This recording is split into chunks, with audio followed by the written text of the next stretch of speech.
Hello, students, and welcome back as we continue with Chapter 6 on the French Revolution. Thus far, we've talked about the ultimate outbreak of the revolution. We talked about the estate system in France, the inequality and hostility that was brewing between the Third Estate and the two more privileged ones, the Catholic clergy as well as the wealthy. And really, today it's going to be delving into the actual revolution itself, the so called Reign of Terror, the fear that people were living in, then ultimately the emergence of a new government in France. So please title your notes for today Under the National Razor.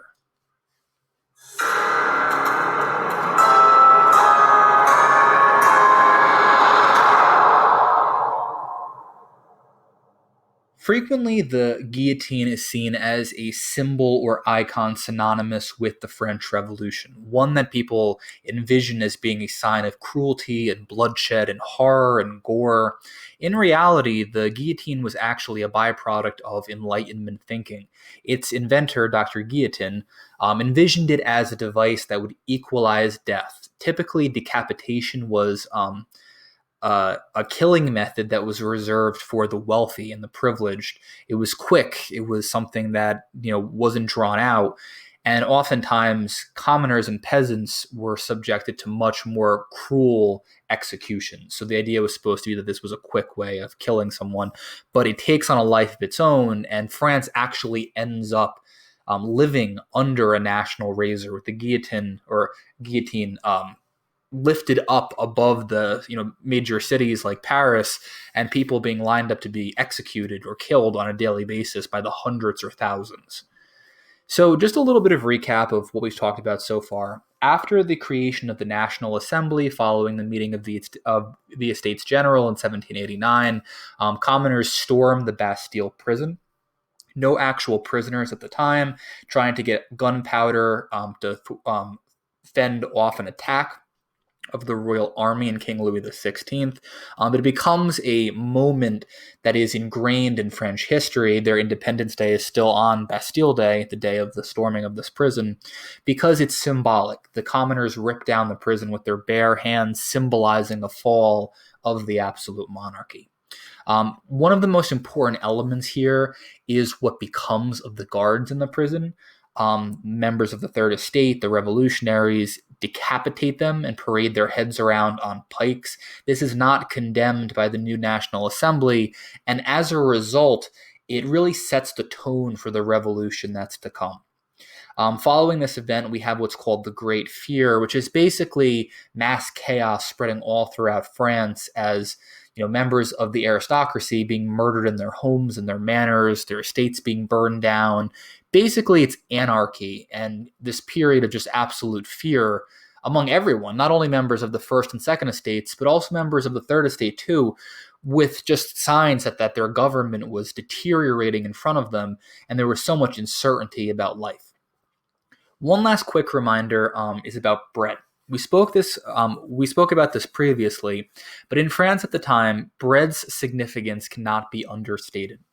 Bread was the staple of a common person's diet in France. Families would consume 3 to 4 pounds of it every single day. About a half of a worker's wages would go to the purchasing of bread. And as bread prices were skyrocketing, getting more expensive, people were starving to death. And through this starvation, through this understanding that bread was a sign of their economy failing, people rise up. And that becomes known as the Women's March, where women working on the docks in Paris basically riot over the cost of bread. They march on Versailles, invade the royal palace, and basically demand that the royal family return to Paris to make needed reforms to improve social conditions. Here you can see a contemporary illustration of that march. The fish ladies, as they've been called because of their occupation working on the docks, were very burly, strong, aggressive women by most historical accounts. And when they invade the actual palace of Versailles, many historians believe that if they had gotten their hands on the queen earlier, that she literally would have been torn limb from limb. So we ultimately end up with a new government in France. After the royal family is forced to return to Paris in 1789, we transition from just a national assembly, right, the splintered off segment of the estate system, to what's called the legislative assembly. Kind of think of like in the United States, like the legislative branch, we have a legislative assembly now. And what's included in that is a limited constitutional monarchy where we have the National Assembly, right, this new government of the third estate, as well as the king. However, the king is forced to sign away all of his actual powers, so he really does not have very much authority at all. And it's really the legislative assembly that's going to be making laws going forward. This is not something that's like decreed or anything, but it naturally breaks off into three different divisions or branches. The radicals or the Jacobins, the very far left who want to completely change France. The moderates, people in the middle who want to make some reforms and changes, but not totally change the government, and the conservatives who want to keep the government as it currently is and not make changes. And you can see the breakdown here. Notice that the radicals or the Jacobins are the smallest segment of the actual assembly. However, their voice will become the loudest, which is why we're going to see the revolution itself descend into such chaos. So King Louis XVI flees with his family from their captivity in Paris, and they're ultimately recognized, historical accounts suggest, because of his signature on currency. Someone recognizes that and then ultimately IDs the family, and they're forced to return back to Paris. And the people of France view this as their monarch or their leader basically abandoning them and committing treason and running away. And this completely transforms the relationship between the people of France and King Louis XVI. And you can see here in this image, this is an image of King Louis fleeing from France. So, transitioning over to a global perspective on this, European countries are terrified by what's happening in France, and I can't state this heavily enough. In the United States, there's a massive debate going on between the founding fathers.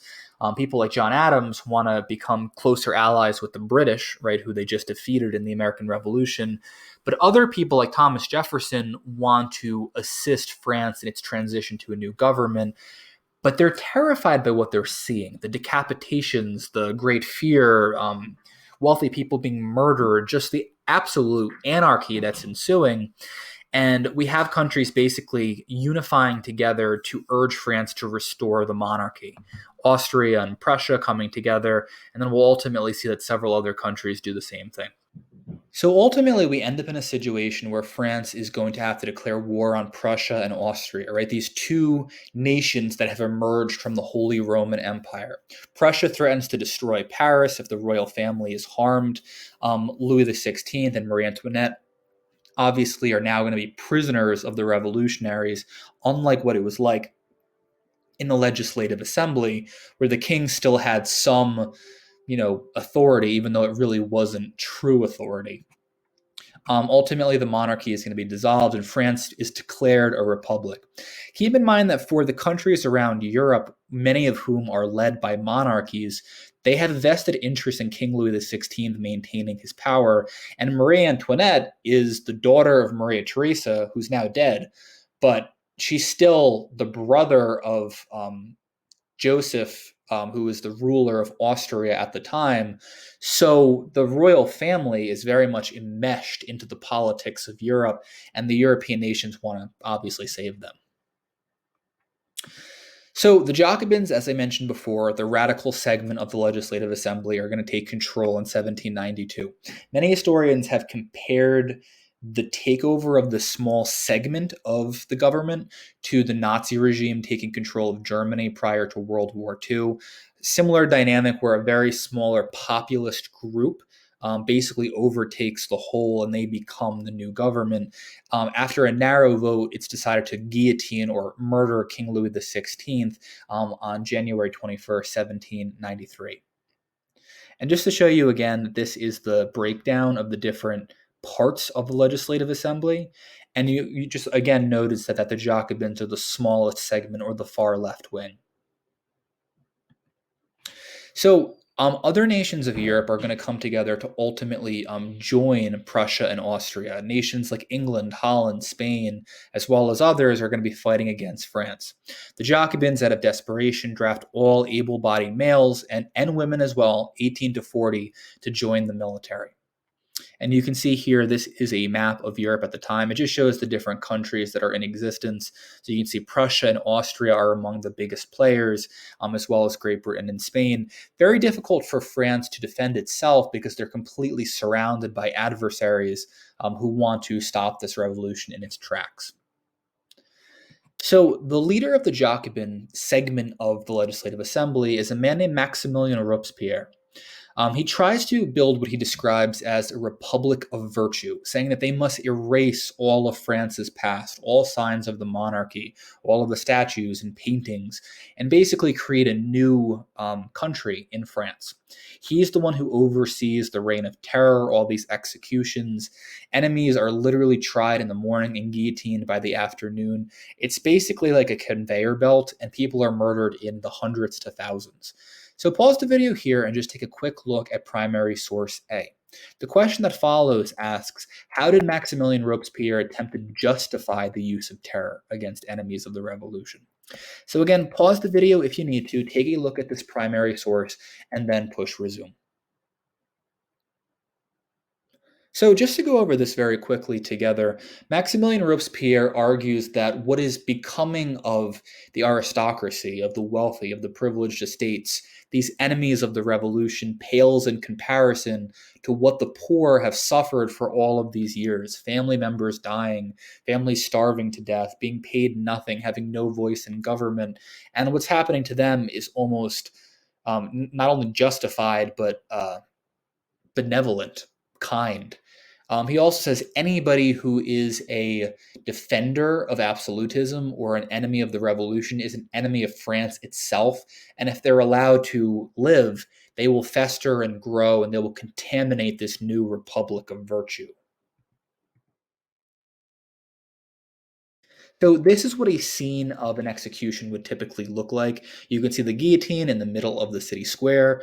Many people watching others be guillotined over and over and over again. Families would go, members of the country would go, citizens on an afternoon after lunch, and you would just see people be executed one after the next for hours.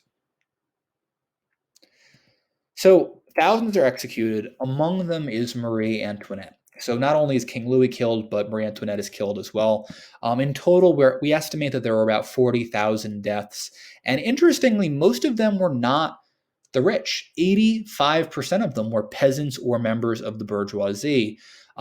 Basically, people who were considered to be enemies of the republic. There were many people who still favored like monarchism, absolutism, a more stable central government, and anybody who went against the revolutionaries, the Jacobins, could be tried and killed. Ultimately, though, as France continues to descend into chaos and many of Robespierre's decisions and decrees and proclamations do not pan out in people's favor, they turn on him and they see him losing his way, and he's ultimately guillotined himself. So it's interesting that the one who pulls the lever, symbolically on King Louis XVI, is ultimately killed himself in the same exact way, mostly because people are just tired of living in this anarchy and this fear. So after the death of Maximilien Robespierre, we end up with a new government in France called the Directory. And many historians joke about the changes to the French government over time after all of their revolutions and wars and governmental changes. But power is placed in the hands of the bourgeoisie. So you might argue that this growing middle class ultimately achieved what it wanted because they have so much more power now. But we have a two-house legislature that's created. We have the actual assembly itself, but we also have now an executive body of 5 men. You can compare this to the American Revolution when the founding fathers ultimately draft the Articles of Confederation, where the goal was to prevent a king or single person from becoming too powerful. We only have a legislative branch that proves to not work after Shays' Rebellion, where the executive branch really can't enforce its own taxes and laws. In this case, we're creating an executive body of 5 different people, again, trying to prevent a king or a monarch from taking power. And this new government is called the Directory. Napoleon Bonaparte is made the military general, and you'll see in our next lesson that he is ultimately going to form a coup and overthrow the Directory and take power himself. In our upcoming lessons, we'll explore Napoleonic Europe and his wars, as well as the ultimate collapse of his empire.